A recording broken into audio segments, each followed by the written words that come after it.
Hello बच्चों, स्वागत है मेरे नए वीडियो में। और आज के इस वीडियो में हम लोग क्लास 12 फिजिक्स एनसीईआरटी की बुक का लेसन नंबर 9 जिसका नाम है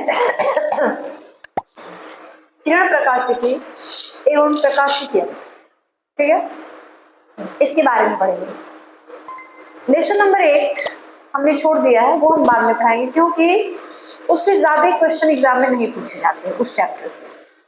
एक दो टॉपिक ही ज्यादा इंपॉर्टेंट है, एक दिन का लेक्चर होगा, बहुत ही छोटा चैप्टर है, इसलिए उसको हम बाद में पढ़ाएंगे। और यह जो लेसन नंबर 9 है जो क्लास 12 का सेकेंड पार्ट है फिजिक्स का, उसका फर्स्ट चैप्टर है और ये बहुत ही इंपॉर्टेंट चैप्टर है, इसलिए पहले हम इसी को पढ़ा रहे हैं। इसके बाद हम लेसन नंबर 8 पढ़ाएंगे क्योंकि वो ज्यादा बड़ा चैप्टर नहीं, वन शॉट में उसका वीडियो जो है हो जाएगा। तो आज हम लोग लेसन नंबर 9 स्टार्ट करने जा रहे हैं और इसका नाम क्या है? किरण प्रकाशिकी एवं प्रकाशिकी यंत्र। तो सबसे पहले हम लोग ये जानेंगे किरण क्या है, प्रकाश क्या है, प्रकाशिकी यंत्र क्या है। मान लीजिए आप अंधेरे कमरे में जाते हैं, ठीक है, आप अंधेरे कमरे में जाएंगे तो वहां पे रखी हुई चीजों को देख पाएंगे? नहीं देख पाएंगे। लेकिन आप जैसे बल्ब जला देंगे, टॉर्च जला देंगे, आप वहां रखी हुई चीजों को आसानी से देख लेंगे। तो ऐसा क्या होता है कि जब हम लोग बल्ब जलाते हैं या टॉर्च जलाते हैं या कोई और लाइट जलाते हैं तो वहां पे अंधेरे में जो रखी हुई चीजें थी वो आपको आसानी से दिखाई पड़ने लगती हैं? क्या रीजन है? कभी आपने सोचा है इसके बारे में? नहीं? तो आज सोचना पड़ेगा और वही सारी चीजें आपको पढ़नी है यहाँ पे। जब हम लोग अंधेरे कमरे में, देखिए कोई भी चीज हमको कब दिखाई पड़ती है? किसी भी चीज पर जब प्रकाश पड़ता है तो वह प्रकाश जो होता है, वह वस्तु जो होती है उस प्रकाश को परावर्तित कर देती है और वह परावर्तित प्रकाश हमारी आंखों में जाती है, जिससे उस वस्तु का प्रतिबिंब हमारी आंखों का जो रेटिना है उस पर बनता है और उस वस्तु को हम देखने में सफल हो जाते हैं। अगर ऐसा नहीं हुआ, कोई वैसी वस्तु है जिस पे प्रकाश पड़ता है और वह वस्तु प्रकाश को परावर्तित नहीं कर पाती है, तो फिर उस वस्तु को हम लोग देख नहीं पाएंगे।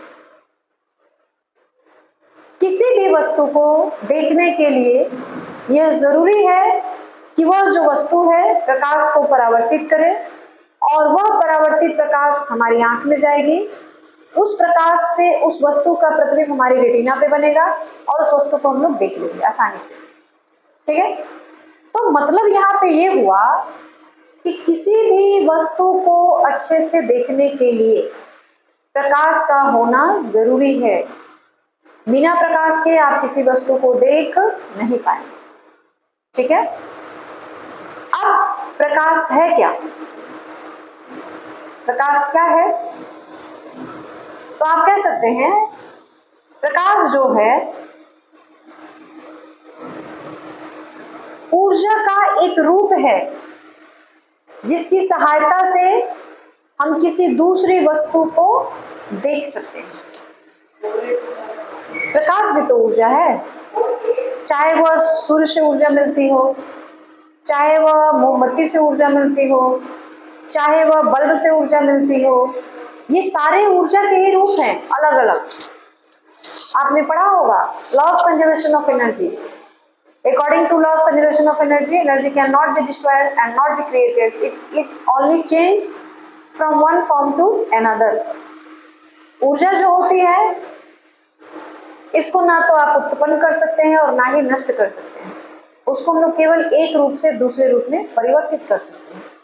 तो जो प्रकाश है वह भी एक ऊर्जा का ही रूप है जिसकी सहायता से हम दूसरी वस्तुओं को देख सकते हैं, ठीक है। आ रही है ना बात समझ में? तो वही लिखा गया, प्रकाश क्या है? प्रकाश ऊर्जा का वह रूप है जिसकी सहायता से हम दूसरे वस्तुओं को देख सकते हैं या जिसके द्वारा हमारी आंख अपने चारों ओर स्थित वस्तुओं को देख पाती है। प्रकाश के आधार पर वस्तुओं को दो भागों में बांटा गया, ठीक है। प्रकाश तो समझ आ गया कि प्रकाश ऊर्जा का एक रूप है अब ऊर्जा का रूप कैसे है? सूरज से जो प्रकाश मिलता है सौर ऊर्जा कहते हैं, लेकिन वह तो हमको प्रकाश के रूप में दिख रहा है ना। जो बल्ब आप जलाते हैं, इस बल्ब से भी हमको प्रकाश दिखाई पड़ती है, लेकिन वहां ऊर्जा कौन सी हो रही है? कौन सी ऊर्जा परिवर्तित हो रही है? विद्युत ऊर्जा जो है प्रकाश ऊर्जा में परिवर्तित हो रही है। तो ये जो प्रकाश है वह क्या है? ऊर्जा का एक रूप है, जिसके द्वारा हमारी आंख जो होती है अपने चारों ओर रखी हुई वस्तुओं को आराम से देख पाती है। ठीक है, इतनी बात क्लियर हो गई कि प्रकाश क्या है। अगली बात, प्रकाश के कुछ गुण होते हैं। प्रकाश की जो होती है कुछ गुण होते हैं। पहला गुण, प्रकाश हमेशा सीधी रेखा में चलता है। पहला गुण तो यही हो गया कि प्रकाश जो है हमेशा सीधी रेखा में चलता है।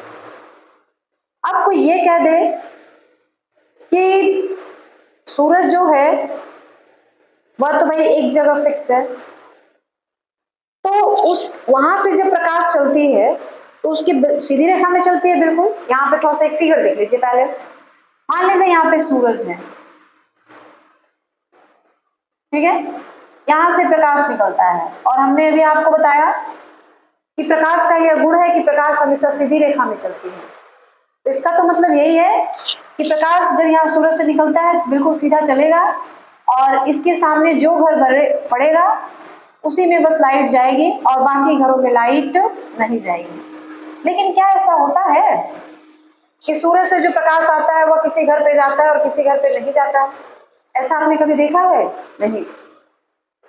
प्रकाश चलती तो है सीधी रेखा में, लेकिन जब प्रकाश माध्यम के कणों से टकराती है, ठीक है, अब माध्यम के कण क्या क्या हो गए? जैसे प्रकाश होती है ना,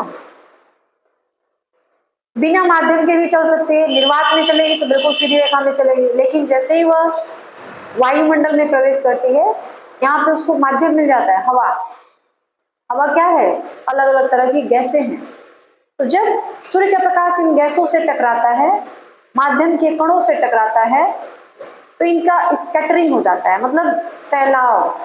टकराने के बाद जो प्रकाश है वो हर दिशा में फैल जाता है, जिसको हम लोग प्रकाश का प्रकीर्णन भी कह सकते हैं। कि जब माध्यम के कणों से प्रकाश टकराता है तो वो हर दिशा में फैल जाता है।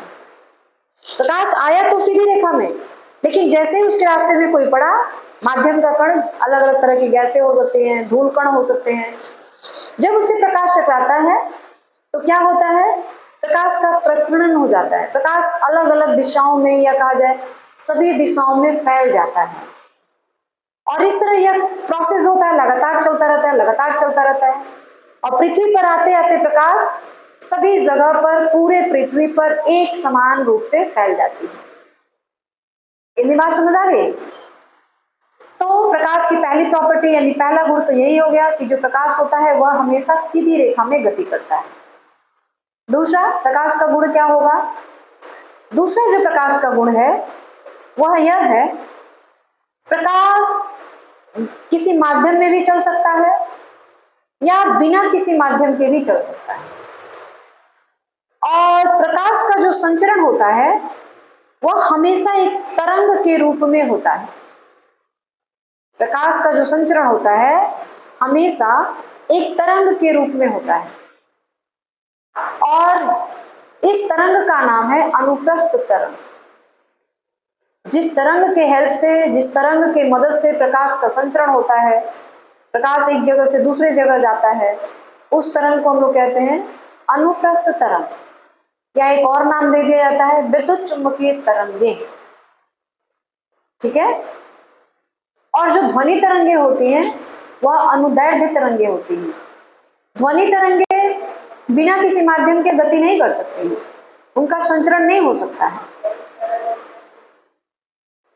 आप जब कोई अंतरिक्ष यात्री जब दूसरे ग्रहों पर जाता है, चंद्रमा पर जाता है, तो वहां वो लोग बोलते हैं तो दूसरे को उसकी आवाज सुनाई नहीं पड़ती है। हालांकि ध्वनि भी एक तरंग है, प्रकाश भी एक तरंग है। इसके पहले वाले चैप्टर में आपको यही बताना था कि अनुप्रस्थ तरंग क्या है, अनुदैर्ध्य तरंग क्या है। अनुप्रस्थ तरंग वह तरंग है जिसे संचरण के लिए किसी माध्यम की आवश्यकता नहीं होती है। अनुदैर्ध्य तरंग वह तरंग है जिसे चलने के लिए या संचरण के लिए किसी न किसी माध्यम की आवश्यकता होती है। आप दूसरे ग्रहों पे जाएंगे तो आपकी आवाज सुनाई नहीं पड़ेगी किसी को। कारण क्या है कि वहां पे वायुमंडल नहीं है, वातावरण नहीं है, जिसके माध्यम से हमारी आवाज जो है, हमारी ध्वनि जो है, एक जगह से दूसरी जगह जा पाए। तो वहां पे कोई माध्यम नहीं होता है ना, जिससे हमारी ध्वनि तरंगे जो होती है एक जगह से दूसरी जगह जा पाएंगे। लेकिन प्रकाश की जो तरंगे होती हैं, विद्युत चुंबकीय तरंगे होती हैं या अनुप्रस्थ तरंगे होती हैं, इसको एक और नाम से जाना जाता है विद्युत चुंबकीय तरंगे। ये जो तरंगे होती हैं बिना किसी माध्यम के भी गति कर सकती हैं। अरे बात समझ में? तो ये प्रकाश के गुण हैं कि प्रकाश हमेशा सीधी रेखा में चलती है, प्रकाश जो है अनुप्रस्थ तरंग है, और प्रकाश जो है उसकी सहायता से किसी दूसरी वस्तु का छाया यानी प्रतिबिंब बनाया जा सकता है। प्रकाश निर्वात में भी गति कर सकती है और वायु यानी वातावरण में भी गति कर सकती है। तो ये सारे प्रकाश के गुण हैं। ठीक है, अब प्रकाश के आधार पर वस्तुओं को दो भागों में बांटा गया है। जो प्रकाश है उसके आधार पर वस्तुओं को दो भागों में बांटा गया है, एक दीप्त वस्तुएं और दूसरी अदीप्त वस्तुएं।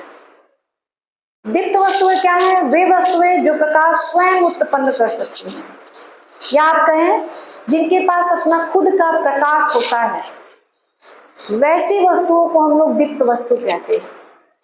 दीप्त वस्तुएं वे वस्तुएं होती हैं जो स्वयं प्रकाश उत्पन्न कर सकती हैं या जिनके पास अपना खुद का प्रकाश होता है, जैसे सूर्य और तारे।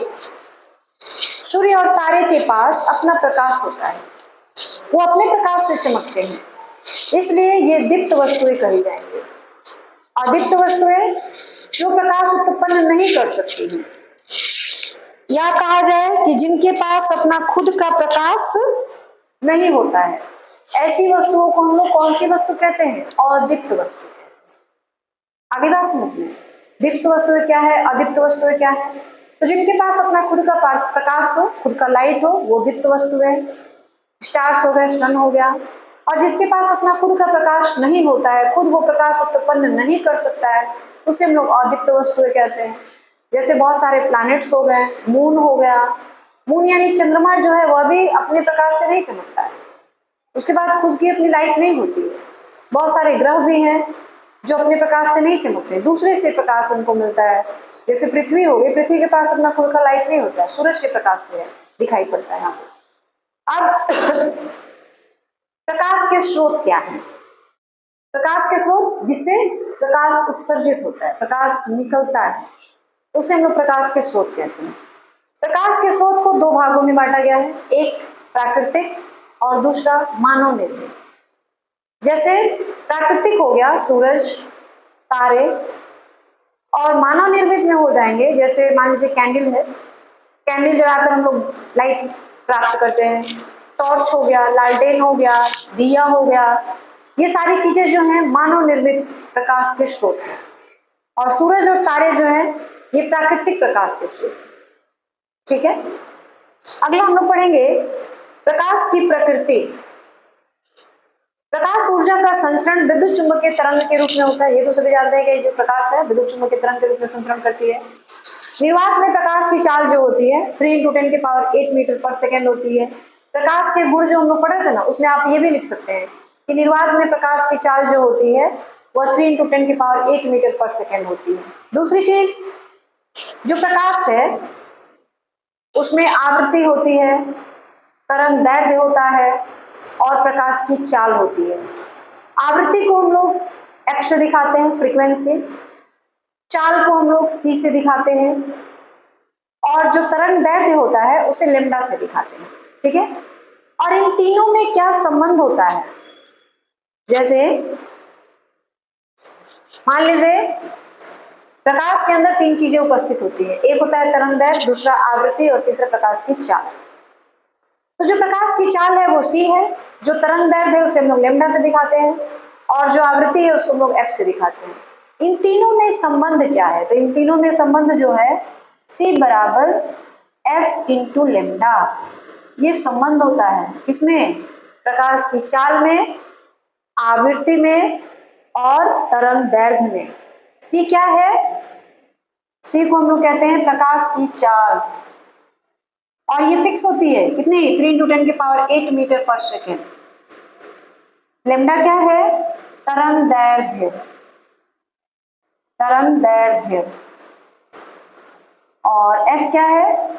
आवृत्ति। ठीक है, और इन तीनों में संबंध क्या है? यही संबंध है, C = F लेमडा। ठीक है, तो ये प्रकाश के बारे में कुछ जानकारियां थी। अब हम लोग इसके आगे पढ़ेंगे, लोग चैप्टर को थोड़ा और आगे बढ़ाते हैं और एक नए टॉपिक के बारे में पढ़ते हैं। और जो टॉपिक है वो है किरण। प्रकाश जो होता है आपको पता है कि तरंग के रूप में संचरण करता है। प्रकाश जो है तरंगों के रूप में संचरण करता है। ठीक है, और किरण क्या है? अगर मैथ में किरण की परिभाषा बताई जाएगी, गणित में, तो होगा किरण एक ऐसी रेखा है जिसका एक ही अंत बिंदु होता है। ठीक है, लेकिन यहाँ पे फिजिक्स में किरण क्या है? फिजिक्स में जो किरण है वह प्रकाश के पथ को प्रदर्शित करता है। प्रकाश किधर जा रहा, कब मुड़ रहा, कैसे मुड़ रहा, इन सारी चीजों को प्रदर्शित करता है। उस पर एक तीर लगा होता है। जो तीर होता है वह प्रकाश के संचरण की दिशा को प्रदर्शित करता है कि तीर इधर लगा है यानी प्रकाश इधर जा रही है, मुड़ गया तीर उधर हो गया यानी तीर प्रकाश उधर जा रही है। तो वही बात लिखी गई है। यह एक सरल रेखा होता है जो प्रकाश के पथ को प्रदर्शित करता है, और इस पर बना तीर प्रकाश के संचरण की दिशा को व्यक्त करता है। उस पर जो तीर बना होता है वह प्रकाश के संचरण की दिशा को प्रदर्शित करता है। जो किरण होती है वह पहले किरण पुंज, तो एक रेखा है तो वह किरण हो गई, लेकिन एक से अधिक कई रेखाएं हैं तो उसको हम लोग किरण पुंज कहते हैं। यानी किरणों के समूह को किरण पुंज कहा जाता है। और ये जो किरण पुंज होते हैं वो 3 प्रकार के होते हैं। पहला होता है समांतर, दूसरा अपसारी और तीसरा अभिसारी। देख लीजिए, किरण पुंज, किरण पुंज किरणों का समूह होता है और ये 3 प्रकार के होते हैं, समांतर, अपसारी और अभिसारी। समांतर क्या होता है? जब सभी किरणें एक दूसरे के समांतर होती हैं तो वैसे किरण पुंज को हम लोग क्या कहते हैं? समांतर किरण पुंज। अपसारी क्या होता है? सभी किरणें जो होती हैं किसी एक बिंदु से उत्पन्न होती हैं और अनंत की ओर जाती हैं, तो इसको हम लोग क्या कहते हैं? अपसारी किरण पुंज कहते हैं। अभिसारी, अनंत से आती हुई प्रकाश की किरणें किसी एक बिंदु पर आकर मिलती हैं, तो उसको हम लोग कहते हैं अभिसारी किरण पुंज। तो ये किरण पुंज 3 तरह के हो गए, समझ आ गया आपको? समांतर, अपसारी और अभिसारी। चैप्टर का नाम ही है किरण, प्रकाशिकी और प्रकाशिकी। तो किरण आपने पढ़ लिया, प्रकाशिकी क्या है उसके बाद हम लोग जानेंगे कि प्रकाशिकी यंत्र क्या है। ठीक है, तो प्रकाशिकी क्या है? प्रकाशिकी विज्ञान की वह शाखा है जिसमें हम प्रकाश के गुणों और उसके प्रभावों का अध्ययन करते हैं। ठीक है, प्रकाशिकी विज्ञान की एक ऐसी शाखा है जिसमें केवल हमको प्रकाश के बारे में पढ़ना है। प्रकाश क्या है, क्यों है, कैसे है, कब चलता है, कब नहीं चलता है, उसके क्या क्या गुण है, क्या क्या अवगुण है, क्या फायदे हैं, क्या नुकसान है। तो इन सारी चीजों को हम लोग जहाँ पढ़ते हैं, जिस विषय में पढ़ते हैं, उसी को हम लोग क्या कहते हैं? प्रकाशिकी कहते हैं। आगे बात समझ में। प्रकाशिकी जो होते हैं 2 प्रकार के होते हैं। एक होता है किरण प्रकाशिकी और दूसरा होता है भौतिक प्रकाशिकी। अब ये किरण प्रकाशिकी क्या है और भौतिक प्रकाशिकी क्या है?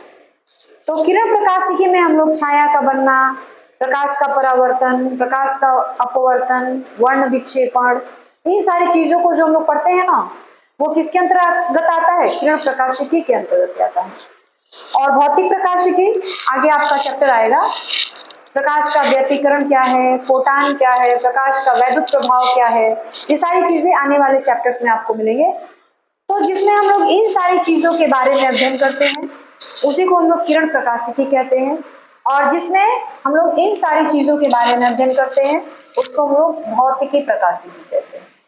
तो ये बात समझ आ गई कि किरण प्रकाशिकी क्या है और भौतिकी प्रकाशिकी क्या है। ठीक है, उसके बाद आता है प्रकाशिक यंत्र। अब ये प्रकाशिक यंत्र क्या है? प्रकाशिक यंत्र वैसे यंत्र होते हैं जो केवल प्रकाश की उपस्थिति में ही कार्य कर सकते हैं। प्रकाश नहीं रहेगा तो वो कार्य नहीं करेंगे। चाहे ये नहीं निर्भर, मतलब ये नहीं मायने रखता है कि प्रकाश जो है वो कहाँ से आ रहा है, प्राकृतिक स्रोत से आ रहा है कि मानव निर्मित स्रोत से आ रहा है।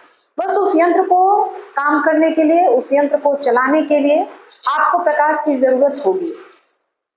तो ऐसे यंत्र को हम लोग क्या कहते हैं? प्रकाशिक यंत्र कहते हैं। सूक्ष्मदर्शी, सूक्ष्मदर्शी भी जब तक प्रकाश नहीं रहेगा तब तक कुछ आपको दिखाई नहीं पड़ेगा। दूरदर्शी, यहाँ तक कि जो हमारी आंख है, मानव नेत्र जिसको कहते हैं, यह भी एक प्रकाशिक यंत्र है। क्यों? क्योंकि आप अगर आप अंधेरे कमरे में जाएंगे तो आपका आंख काम नहीं करेगा, कुछ चीजें आपको दिखेगी नहीं। लेकिन वही अगर आप लाइट जला दें, चाहे टॉर्च का लाइट जला दें, बल्ब का लाइट जला दें, खिड़की और दरवाजे खोल दें, सूर्य का प्रकाश आने लगे तो चीजें आपको साफ साफ दिखने लगेगी। तो मानव नेत्र जो है वह भी एक प्रकाशिक यंत्र है। ठीक है, तो ये तो चैप्टर के बारे में हो गया कि प्रकाशिकी क्या है, प्रकाश क्या है, प्रकाशिक यंत्र क्या है। ठीक है, तो इतनी बातें समझ आई। आगे चला जाए, इस चैप्टर को थोड़ा और आगे बढ़ाते हैं और एक नए टॉपिक के बारे में पढ़ते हैं। टॉपिक का नाम है प्रकाश का परावर्तन। हालांकि ये क्लास 10th में आप लोग पढ़ चुके हैं कि प्रकाश का परावर्तन क्या है, रिफ्लेक्शन ऑफ लाइट क्या है। The phenomenon of bouncing back of light is called reflection of light. मतलब ये, जब कोई प्रकाश की किरण एक माध्यम से चलते हुए दूसरे माध्यम की सतह पर टकराती है तथा टकराकर पहले माध्यम में वापस आ जाती है, इस घटना को प्रकाश का परावर्तन कहते हैं। ठीक है, और जिस सतह से टकराकर प्रकाश की किरणें वापस लौटती हैं पहले वाले माध्यम में, उस सतह को परावर्तक या परावर्तक सतह कहते हैं। जैसे देखिए यहाँ पे, यह जो है समतल दर्पण है। अब दर्पण तो आपको पता ही होगा, कांच का एक ऐसा टुकड़ा होता है जो एक तरफ जो होता है पॉलिश किया होता है, या कहा जाए एक ऐसा पारदर्शी माध्यम होता है जिसका एक तरफ जो होता है पॉलिश होता है। ठीक है, आपने प्रकाश के गुण में ये पढ़ा भी है कि प्रकाश जो होता है ये नहीं कि केवल गैस में ही चलता है, संचरण कर सकता है, वह ठोस में भी, द्रव में भी और गैस में, तीनों माध्यमों में चल जाता है। तो जिस माध्यम के आर पार प्रकाश चला जाता है उस माध्यम को हम लोग पारदर्शी माध्यम कहते हैं। जिसके आर पार नहीं जा पाता है उसको हम लोग अपारदर्शी माध्यम कहते हैं। और जिसके आर पार जाता तो है लेकिन आंशिक रूप से, तो उसको हम लोग अल्प पारदर्शी माध्यम कहते हैं। जैसे कपड़ा, कपड़ा से अगर आप इस तरह देखेंगे तो उसके सामने की चीजें आपको धुंधली दिखाई पड़ेगी, प्रकाश पूरा नहीं जा पा रहा है आर पार, तो उसको हम लोग कहेंगे अल्प पारदर्शी। शीशे का एक टुकड़ा लेंगे, प्रकाश आर पार हो जाता है, इसको हम लोग कहेंगे पारदर्शी। और एक लकड़ी या एक लकड़ी का गुटका ले लिया जाए तो प्रकाश उसके आर पार तो नहीं जा पाएगा, तो उसको हम लोग कहेंगे अपारदर्शी माध्यम। ठीक है, तो ये तो प्रकाश का गुण था। यहाँ पे प्रकाश का परावर्तन समझ आ गया है कि जब कोई प्रकाश की किरण एक माध्यम से चलते हुए दूसरे माध्यम की सतह पर टकराती है तथा टकराकर पहले ही माध्यम में वापस आ जाती है, तो इसी घटना को हम लोग प्रकाश का परावर्तन कहते हैं। और जिस सतह से टकराकर वापस लौटती है उस सतह को परावर्तक या परावर्तक सतह कहते हैं। ठीक है, प्रकाश के परावर्तन के दो नियम होते हैं। पहला, इसको हम लोग कहते हैं आपतित किरण। ये जो प्रकाश आगे से टकरा रही है ना, इसको हम लोग कहते हैं आपतित किरण। इसको हम लोग कहते हैं, जो लाइन इधर जा रही है, मतलब टकराने के बाद प्रकाश फिर से उसी माध्यम में चली गई, तो इसको हम लोग कहते हैं परावर्तित किरण। परावर्तित किरण। और यह जो होता है इसको हम लोग कहते हैं अभिलंब, नॉर्मल, अभिलंब। ठीक है, ये पूरा मान लीजिए ये ए हो गया और ये बी हो गया, इसको हम लोग परावर्तक सतह कहेंगे। ठीक है, यह जो है एक समतल दर्पण है। यह कैसा दर्पण है? समतल दर्पण है। और इसका ये जो हम लोगों ने इस तरह लाइनिंग किया हुआ है ना, इसका मतलब है कि इधर जो है पॉलिश किया हुआ है, किसी कलर से पेंट कर दिया गया है, प्रकाश इसके इस साइड नहीं आ पाएगी क्योंकि पॉलिश हो गया है। अगर वो बिल्कुल पॉलिश नहीं रहता, कांच का टुकड़ा है, तो प्रकाश इसके अंदर भी प्रवेश कर जाती। तो कांच जो होता है, ग्लास जो होता है, यह एक पारदर्शी माध्यम होता है। तो इसीलिए प्रकाश का जो परावर्तन है वो कब होगा? जब चिकनी सतह से टकराएगी, लेकिन एक सतह जो होगा पॉलिश होना चाहिए, तभी परावर्तन की घटना घटेगी, वरना अपवर्तन हो जाएगा प्रकाश का। अपवर्तन हम लोग आगे पढ़ेंगे। जब प्रकाश उसके अंदर प्रवेश कर जाएगी ना, तो वो अपवर्तन हो जाएगा, परावर्तन नहीं रहेगा। खैर, यहाँ पे आते हैं। तो ये प्रकाश का परावर्तन हुआ, इसको हम लोग कहते हैं आपतित किरण। यहाँ शॉर्ट में लिख देते हैं, आपतित किरण, परावर्तित किरण, अभिलंब। एंगल आई को हम लोग कहते हैं आपतन कोण। यहाँ लिखा जाए एंगल आई, आपतन कोण। और एंगल आर जो होता है, इसको हम लोग कहते हैं परावर्तन कोण। ठीक है। तो यहाँ पे 3 फिगर आपको बनाए गए हैं और दिखाया गया है कि समतल दर्पण से किस तरह प्रकाश का परावर्तन होता है। यह जो है कौन सा दर्पण है? उत्तल दर्पण है। उत्तल दर्पण से किस तरह प्रकाश का परावर्तन होता है। और यह जो है अवतल दर्पण है। अवतल दर्पण से किस तरह से प्रकाश का परावर्तन होता है। तो इन तीनों चित्रों में यही आपको दर्शाया गया है। ठीक है। उसके बाद प्रकाश के परावर्तन के 2 नियम होते हैं। पहला, क्लास 10th में आप लोगों ने ये सारा चीज पढ़ा हुआ है, बस थोड़ा सा आपको रिमाइंड किया जा रहा है ताकि वो सारी बातें, पिछली बातें जो है आपको याद आ जाए। ठीक है। तो पहला क्या होता है कि आपतित किरण, परावर्तित किरण और अभिलंब तीनों एक ही तल पर होते हैं और एक ही बिंदु पर होते हैं। पहला नियम ये है।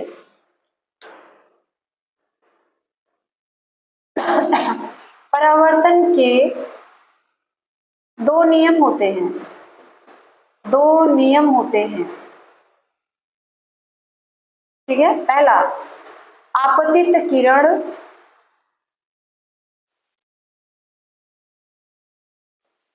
परावर्तित किरण और अभिलंब। ये देख लीजिए, अभिलंब है ये, अभिलंब तीनों एक ही तल पर होते हैं। तल या बिंदु भी आप कर सकते हैं, एक ही बिंदु पर होते हैं। ठीक है। और दूसरा, आपतन कोण और परावर्तन कोण हमेशा एक दूसरे के बराबर होते हैं। Angle I is equal to angle R, यानी आपतन कोण बराबर परावर्तन कोण।